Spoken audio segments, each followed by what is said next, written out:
Haggai is actually about three things.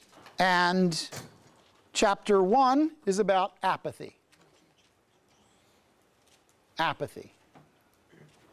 Chapter 2, in the beginning of chapter 2, beginning in verse 1 to verse 9, is about discouragement. From chapter 2, verse 10 to the end of the book, contaminating sin. Contaminating sin. That is, one bad apple really can spoil the whole bunch.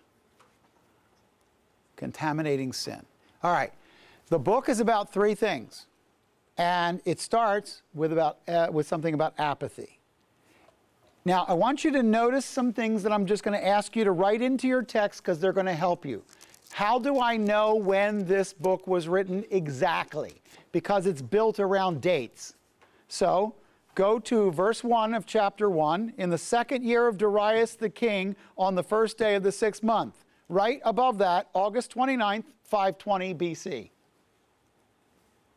We know exactly when that was. August 29th, 520 BC. The word of the Lord came by the prophet Haggai to Zerubbabel, son of Shealtiel, governor of Judah, and to Joshua, son of Jehozadak, the high priest. And then he goes on and tells what the word of the Lord was. Now, drop down to chapter 2, verse 1. Chapter 2, verse 1 says, on the 21st of the 7th month, the word of the Lord came by Haggai the prophet, saying, right above that, October 17th, 520 BC.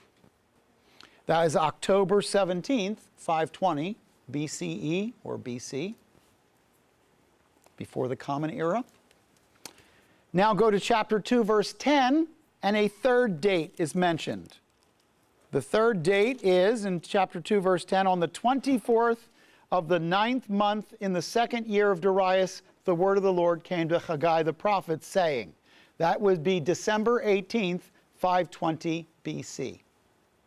December 18th, 520 BC. So, this book is from August to October to December. Essentially, it's the autumn and winter of 520. So, first of all, you have to know the dating of Darius and when he was king. If you don't know that, you don't get anything. Okay? And then the months of the year are told by the civil calendar. So when we're in Israel, I'm going to teach you that there are 4 different calendar systems for Jews. There's a sacred calendar, which is what priests go by, but the names of the months are different than on the civil calendar, which is what kings go by or governors. And then there's a new year for trees and a new year for animals. So you get 4 new years a year, okay? And the calendar systems are 2 calendars, but 4 New Year's days, which is kind of weird. But just animals are on a different cycle than trees, that are on a different cycle than kings, that are on a different cycle than priests. So if you say 7th month of the civil calendar is the 1st month of the high holy calendar. So they're not the same. And you'll learn about these a little bit later on in the year. But notice 3 times what happened. The word of the Lord came. It came in August. So let's go to the summertime and take out the August message of God, okay? This is message from the hot season. Can I just tell you what August is like in Jerusalem? Hot. Very, very hot. Okay? And yeah, this is the time of year when, if you're sensible, you are down near some water or in it. All right. Thus says the Lord of hosts. This people says, circle the word says. The time has not come, even the time for the Lord's house to be rebuilt. Then the word of the Lord came by Haggai the prophet, saying, is it time for you yourselves to dwell in paneled houses while this house lies desolate? Now therefore, thus says, circle says, the Lord of hosts, consider your ways. Consider your ways is one of those phrases that will come up a number of times in the book. God says, you're saying, you know, Lord, I'm glad you brought us back from Babylon and all, but the timing isn't really right to build the house of the Lord. Wait a minute. If this is 520, when were they told to come back and build the temple? The decree of Cyrus was 539. The return was 536. It's 16 years later. After 16 years, they're going, we're just not ready. Can I just tell you something? If you have a friend that gets married and they're really happy and they've been married, say, 16 years, saying, you know, we're just not ready to have a baby yet, you're running out of time. Okay? Some things you just have to do whether there seems like the right time or not. If God sends you somewhere 16 years before, get it done. Now what's interesting is God dealt with the leaders in the beginning. And he says, if you look at the end of verse 1, that he's taught Haggai, the word of the Lord came by Haggai, Zerubbabel, and Joshua. So by the prophet, by the administrator, and by the priests, God spoke to all three of them, laying it on their hearts, saying, look, the people are saying it's not the right time, but they are not supposed to make that determination. I sent them here to do a job. I want you to stop and consider your ways. Verse 6. Now, in considering your ways, I want you to do more than just pray and look into the scriptures. I'd like you to open up your eyes and see what's happening. Verse 6, you have sown much, but you harvest little. You eat, but there's not enough to be satisfied. You drink, but there's not enough to become drunk. You put on clothing, but no one is warm enough. And he who earns wages to put it into a purse with holes. He says, every time you turn around, you have less than you're working for. Inflation is eating your lunch. You can't seem to make ends meet. Would you please consider the fact that I'm the one that gives you what you have, and if you don't have, it must be because I'm not happy, says the Lord? Just remember this, God's work done God's way will not lack God's supply. Hudson Taylor said it.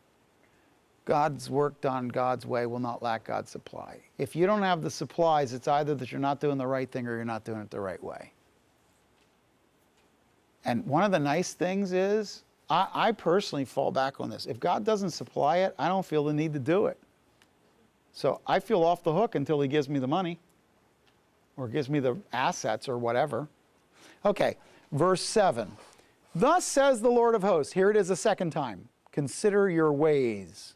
When you see something more than once in Hebrew, more than once in Hebrew, more than once in Hebrew, he's trying to emphasize it. Okay? So I would underline consider your ways in verse 5 and consider your ways in verse 7 and connect them. This is God speaking, and what he's saying is, would you please pay attention? So then he says, okay, now pay attention to this. Verse 8, go up to the mountains, bring wood and rebuild the temple that I may be pleased with it and be glorified, says the Lord. You look for much, but behold, it comes to little. When you bring it home, I blow it away. Why? Declares the Lord of hosts. Because of my house which lies desolate, while each of you runs to his own house.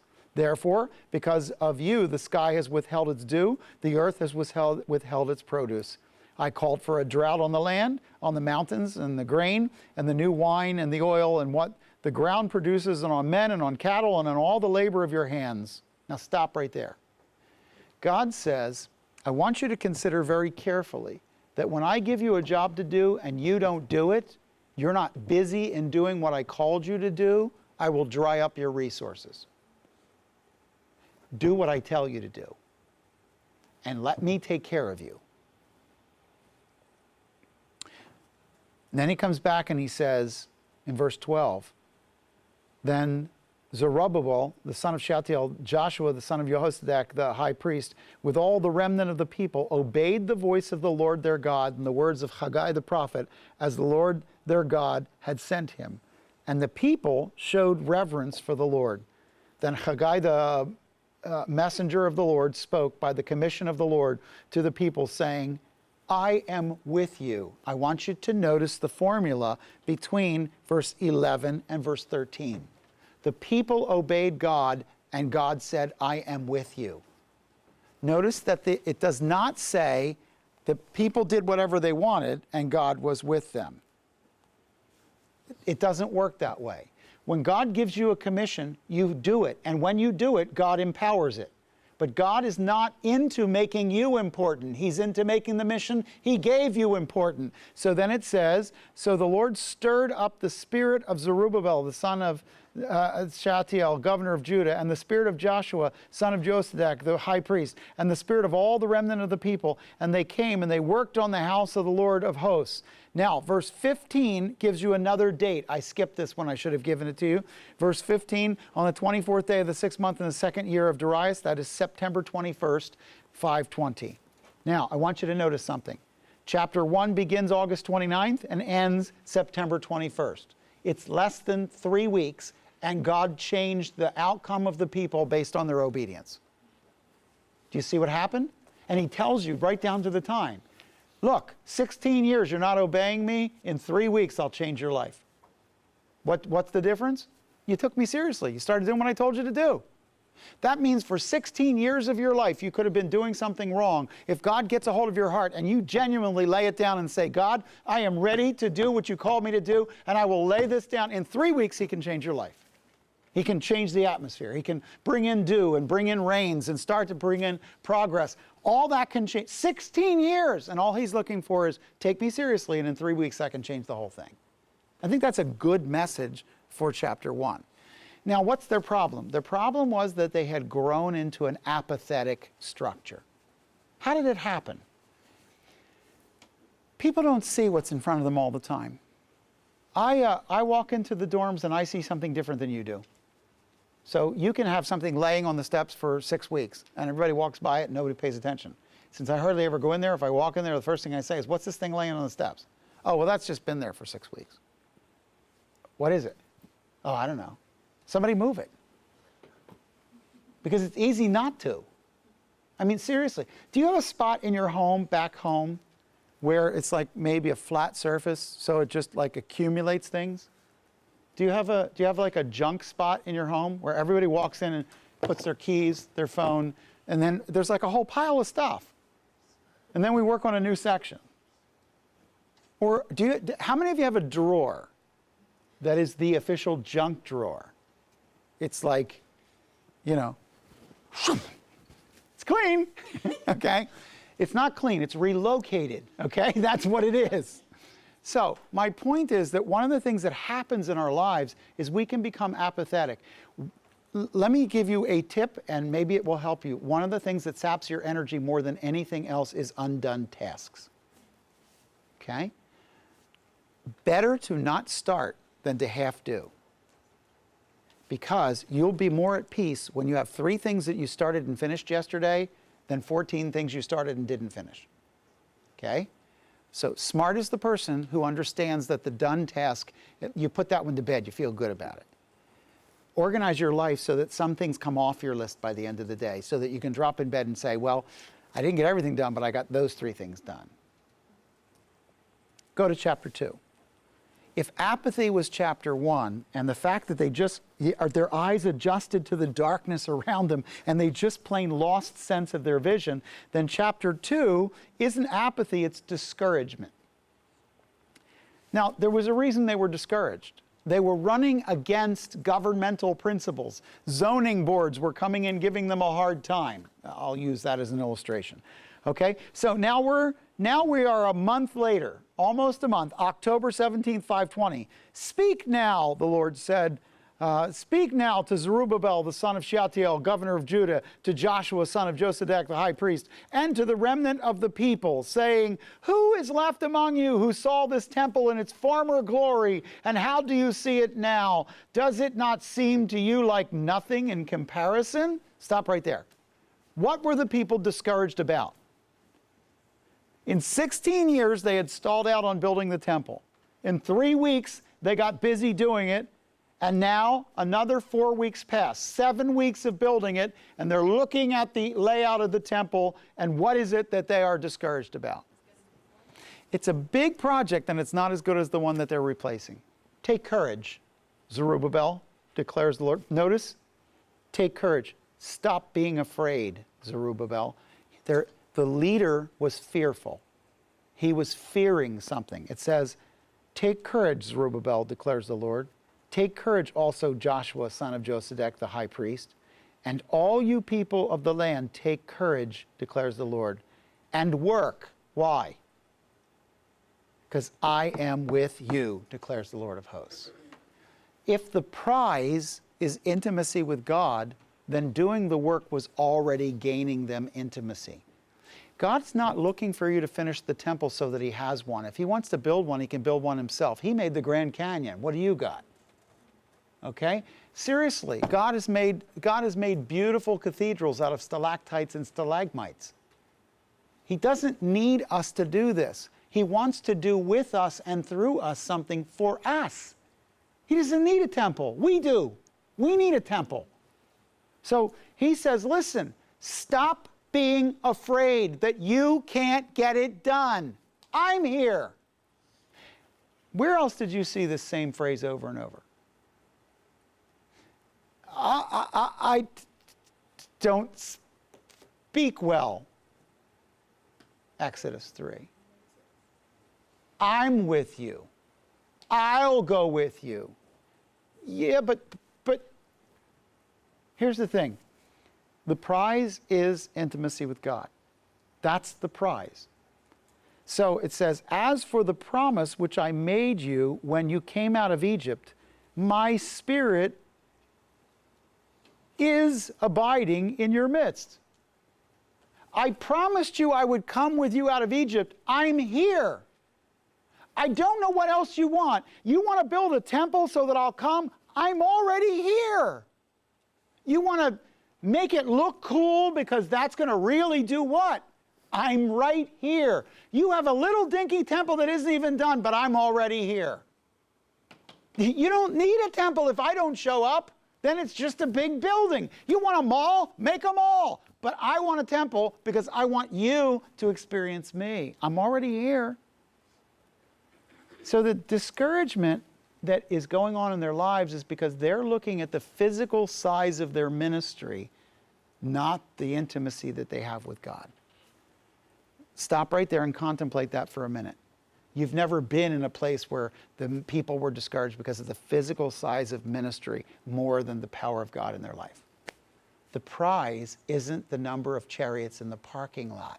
The prize is the power of God in your life.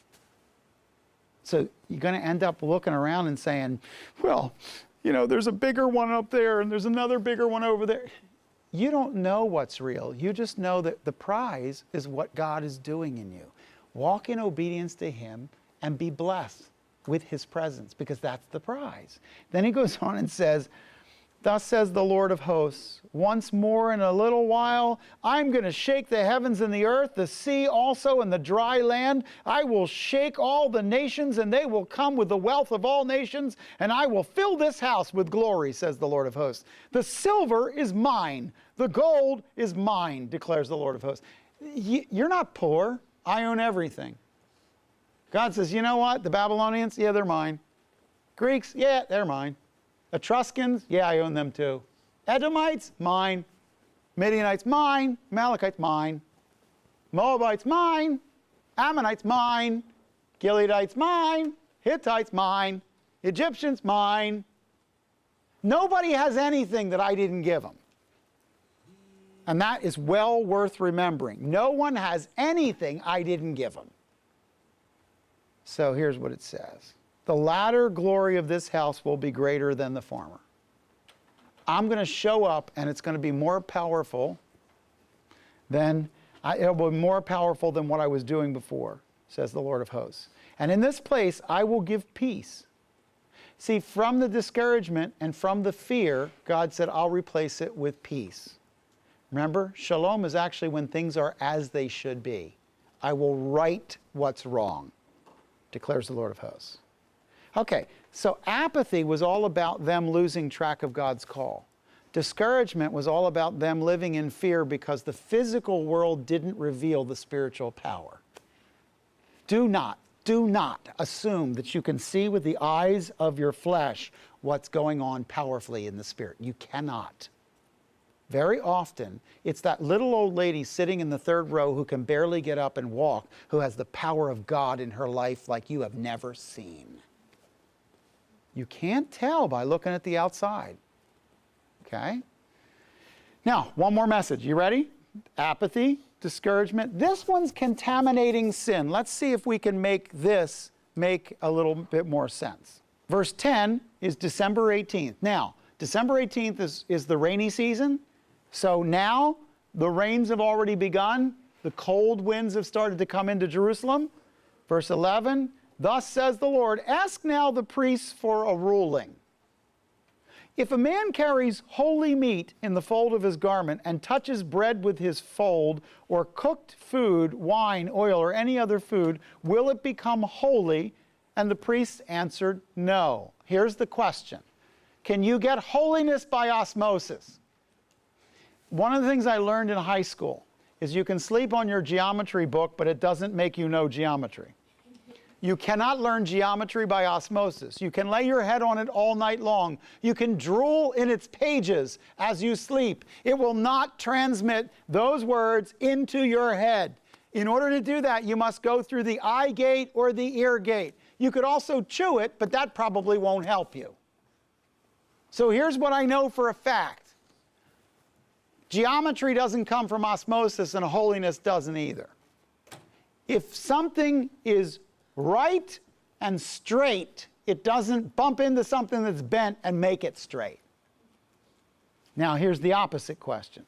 Haggai said, if one who is unclean from a corpse touches any of those things which are clean, will the things which have been clean become unclean? Answer, what? You betcha. Leviticus 13. You can't touch anyone who shakes hands with anyone, who bumped into anyone, who combed the hair of anyone, who touched something dead. Transmission by osmosis. In other words, bad spreads, good doesn't. The only way to get people to act distinctly before God, and that's the word holiness, to act distinctly before God, is for them to put enormous effort into it. You want to act badly, you don't even have to try. How many of you agree with that? I do not have to try to act badly. In order for you to look beautiful, you must get up in the morning and order yourself. Cosmetic means to reorganize. Cosmos, to reorganize yourself. Left to yourself, you will become disorganized.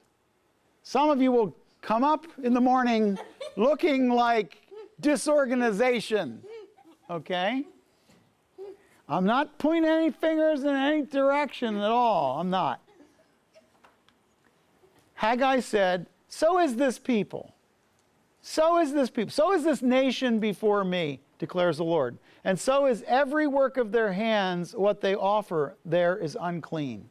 In other words, allowing contaminating sin in this area of their life is affecting all of their life.